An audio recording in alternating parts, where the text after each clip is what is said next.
Welcome back to our Commander Deck Tech Spotlight series. Today we're going to be tackling the second half of the Legends from Conflux Alara Reborn. In case you missed the first half, you can check that out right here. We talk about Ural the Voltron King, Rakamar the Psycho, and Jannar the Dual Master, and more. So without further ado, let's get into some more Legends. We'll begin with Thraximundar. God, I love that name. 4 of anything, 1 blue, 1 black, and 1 red for a 6/6 legendary creature zombie assassin, love that creature type, with haste. Whenever it attacks, defending player sacrifices a creature. Whenever a player sacrifices a creature, you may put a +1/+1 counter on Thraximundar. And his flavor text reads, quote, "His name means he who paints the earth red." Come on!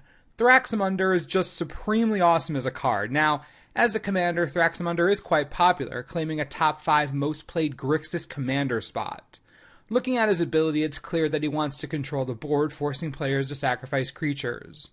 A popular strategy that Thraximundar heads up is a control strategy. Being in Grixis gives you plenty of options for control cards, from Toxic Deluge to Blasphemous Act, and from Dig Through Time to Necropotence. Thraximundar can be a viable Grixis control commander. Versions of this deck even run things like Magus of the Moon, Blood Moon, Stranglehold, and Back to Basics just to really choke out the opponents. Now, while control is certainly viable, the most popular Thraximundar strategy by far is Zombie Tribal. Thanks to his type line reading Zombie and his Grixis color identity, Thrax is a dream for zombie players who want to play all the best zombie colors. There's also Cedrus and Nekasar, both zombies, but they require different builds. We'll get to them in due time. Thrax is the best Grixis zombie commander. Thanks to this guy, you get to play Diagraph Captain, Cemetery Reaper, and Crypt Breaker in the same deck as Nicol Bolas Planeswalker and call it a zombie deck. Welcome to genius. Including several high-value zombie cards like Death Baron, Mikaeus, Lord of the Undead, Undead Warchief, and more, Thraximundar provides a particularly aggressive zombie game plan. And thanks to his neat little sacrifice trigger, cards like Slave of Bolas, Living Death, Barter in Blood, and Siphon Flesh all have additional value, pumping him up each time they sacrifice. Don't let me sway you. If you want to play Thraximundar but don't want to play Control or Zombies, go for it.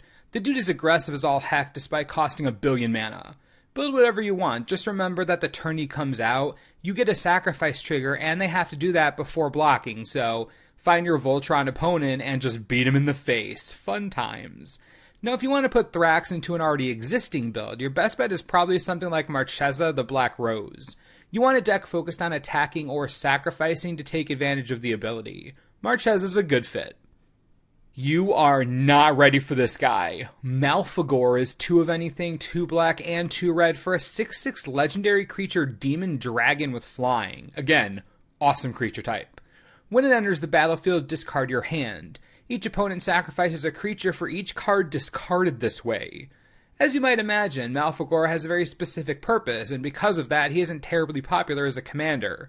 But if you want to play a hellbent deck, a deck based on your hand being empty, Malfegor is one of the best.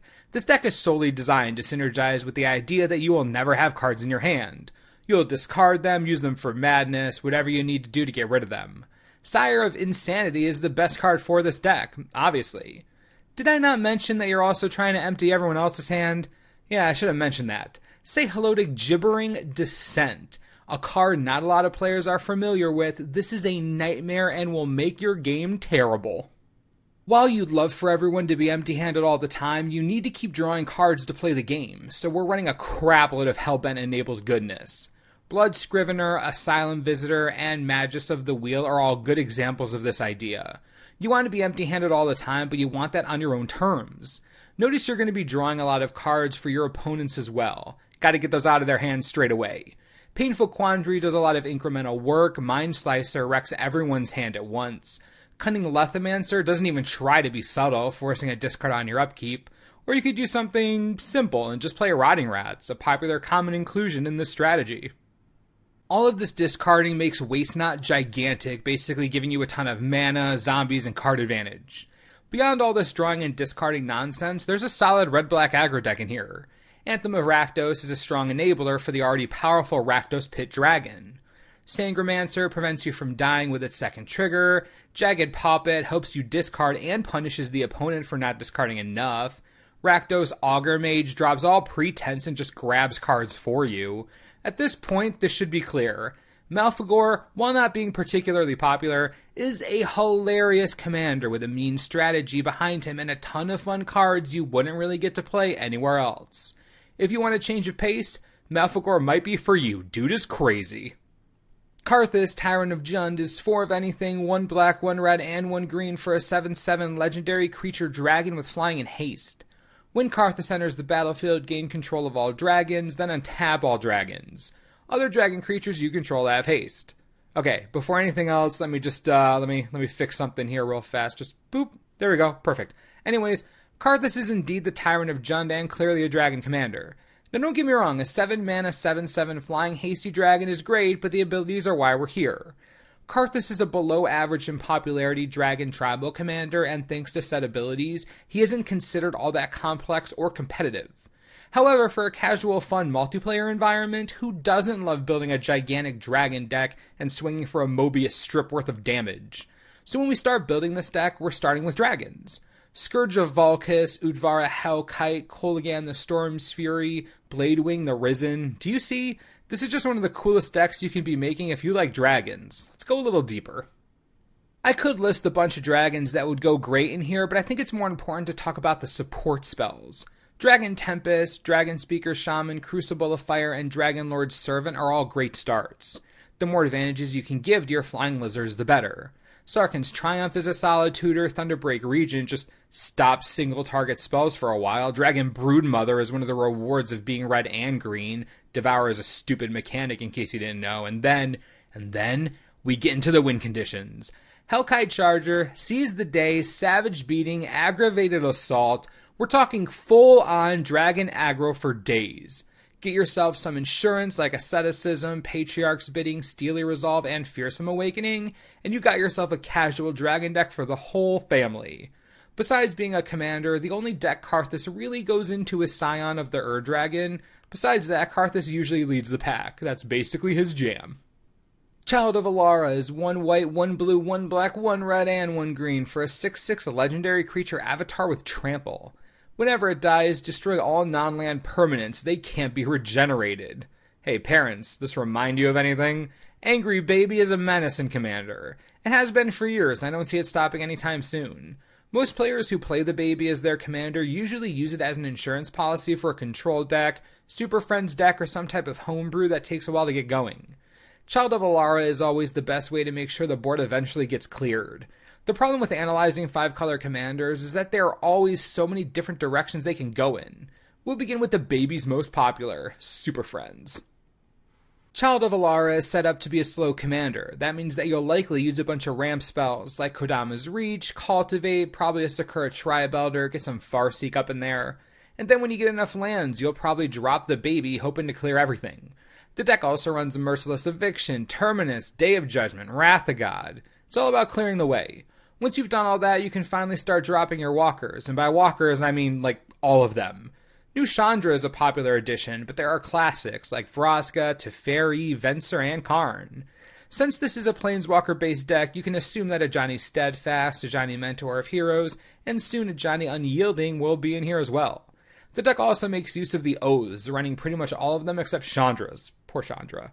Bring it all together with some gods from Theros block, giant creatures to take advantage of an empty board, and removal up the wazoo, and you have a Child of Alara Super Friends deck. Extremely volatile, but a lot of fun. Now while Child of Alara can be hilarious as a commander, some players include it in their Horde of Notions decks, Reaper King, and the card we're about to talk about. Mainly because it's a good way to wipe the board. More you know. Progenitus is 2 white, 2 blue, 2 black, 2 red, and 2 green for a 10/10 legendary creature Hydra avatar with protection from everything. If Progenitus would be put into a graveyard from anywhere, reveal it and shuffle it into its owner's library instead. In case you haven't guessed yet, Progenitus and Child of Alara are actually interchangeable as commanders. Both of them are overwhelming when on the battlefield, they both have the same color identity, and both provide some serious inevitability. So as you can imagine, just as often as Child of Alara pilots a Super Friends deck, Progenitus does as well. You can basically build the same deck for both commanders. So instead of talking about a whole other deck, we'll use this time to focus on some new additions to the Progenitus/Child of Alara pain train. From Commander 2016, both Crystalline Crawler and Prismatic Geoscope are solid inclusions into these 5-color strategies, making it easy as cake to produce any color of mana you want. It's honestly a bit criminal, it's so easy. Quality of life inclusions are Deep Glow Skate and Sylvan Reclamation. The Reclamation is just another good artifact and enchantment removal card, but Deep Glow Skate, this thing is baller, doubling the number of loyalty counters on Planeswalkers as it enters the battlefield. That fish is buff and dangerous. Lastly, thanks to these commanders being 5 colors, both of them are benefited by all the 4-color commanders. And while a few of them necessitate certain strategies, looking at you, Brea and Kaneos, Yidris and Atraxa are perfect additions to the Super Friends deck. Yidris will cascade walkers into other walkers, you can't go wrong there. And Atraxa will proliferate all of their counters, match made in, I don't know, somewhere dangerous and scary, I guess. Now that's going to do it for this episode of our Commander Deck Tech Spotlight. What'd you think? Any of these legendary creatures you hadn't heard about before? You like, you don't like? Which sets would you want us to cover in the future? Be sure to let me know in the comments. Also, if you missed our first half of Conflux Alara Reborn coverage, you can check that out right in the description. First link, super easy. And as always, thanks for watching and we'll see you next time. This video is brought to you in part by TCGplayer.com. I think it's time to make some fun commander decks. Remember Malfegor, that pesky scamp? You can get copies of him right now for $1.50. That's it, just $1.50 for a hilarious red-black hellbent commander. Not your jam? How about the pissed off baby? Nothing says I love you like a pissed off baby. Right now you can get your copy for $4. Right now, $4. Great prices, fast shipping, free hugs, maybe. We all win. Enjoy.